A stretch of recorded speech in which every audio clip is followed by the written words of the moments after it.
Hello, today I'm going to be talking to you about everything that goes into writing an offer in 2022 and getting your offer accepted. So, what even is an offer? Are you writing on a little post-it note and $1 million and sending it over to the seller and saying, hey, is that, $1 million? Does that sound good? And seeing what happens? Not quite. The residential purchase agreement is what you'll be filling out. It's a 16-page document. It's a legal contract, and it's something that I am here to guide you through. I take it very seriously. There's a lot of money and time involved, so I'm here looking out for you. I'm going to go over it right now, going over kind of the highlights of what is in an offer. Number one is going to be your offer price. How much are you offering for this home? This is super important, not just to kind of win the bidding war, but to know what your appraiser is going to be looking at and what your lender is going to be looking at as far as how much money they're going to loan you to buy this house. If you're a cash buyer, we can talk about that. And that's wonderful if you're a cash buyer.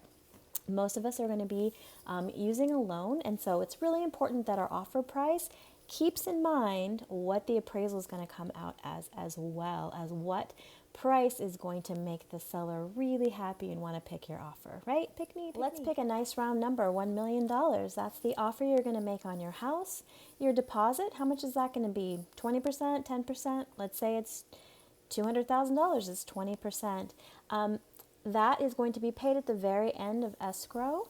And on top of that, you're going to be paying your closing costs. So consider another about 3% on top of that. At the very beginning, you're going to be putting down what's called an earnest money deposit, or EMD. Now that is generally in our area here in Southern California about 3%. So let's say you're putting down $30,000 on this $1 million home.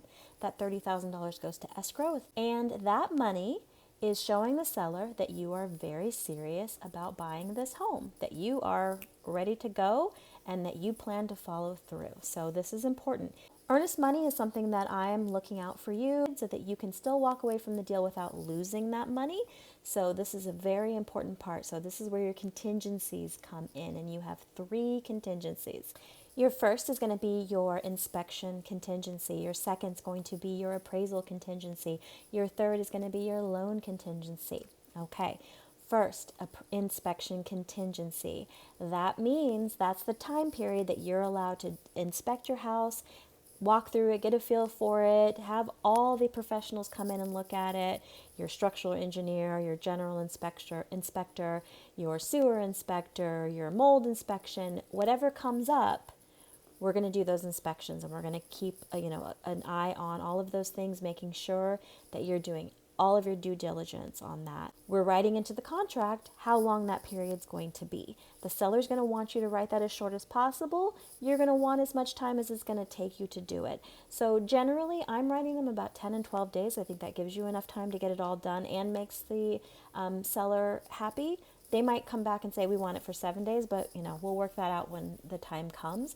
But that's just something to keep in mind. If there is something that comes up, the seller will either fix it or give you a credit for it. That's, our hope. And if not, if that is something that is a deal breaker, then it's a deal breaker and you walk away. You do lose the money that you spent on the inspections, but you still get your earnest money back. So that's what's important to know about your inspection period. 2. Appraisal contingency. Appraisal is what your lender uses to determine how valuable the home that they're buying actually is. So, $1 million house, if the appraisal comes in at $900,000, I'm going to have to negotiate with the seller and say, can we get it for $900,000? They'll probably say no. Then we'll say, can we meet in the middle, $950,000?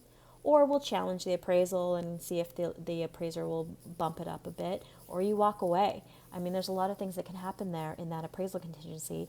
But again, you're not going to lose your earnest money. Your earnest money is safe in that time period. It's generally going to be about 17 days. That's something, again, I'm keeping in close contact with your lender so that I can know from them exactly like how long are your appraisers taking. And that's really important that your team is communicating. So that's another reason why we should be discussing this all beforehand. Have the game plan, have a well-oiled machine going, ready to go when the time is right. Because that house is just going to pop up when it pops up, and you're going to want to be ready to jump on it and get it and just get into your dream home. Okay, loan contingency is the time period that your lender needs to take to be sure that you're actually qualified for the loan. They've already done some pre-work on that. Maybe they've done desktop underwriting, which is great, but what they're going to do is they're going to double and triple check everything, keep checking with your employer. They're going to verify your employment up to the last minute. You're going to want to be sure that you don't buy a car, buy a refrigerator, do anything that's going to affect your credit at all, because you can do all of that once the deal is closed, once you're funded and everything and you got your keys, then go for it. But before that, don't do anything to mess up your credit, because little things like that can kill a deal. So you have your loan contingency, and that usually is 21 days. So small things that you want to keep in mind that are in your offer contract are: how long is the escrow going to be? 30 days, 45 days? That's something I'll talk with the seller's agent about too, if they need a longer time, if we need a longer time, whatever that is. If there's any rent back, if the seller wants to rent it back from you for 30, 60, 90 days, something like that, that we'll all discuss. Another thing that's important to know is what's included: refrigerator, washer, dryer, things like that.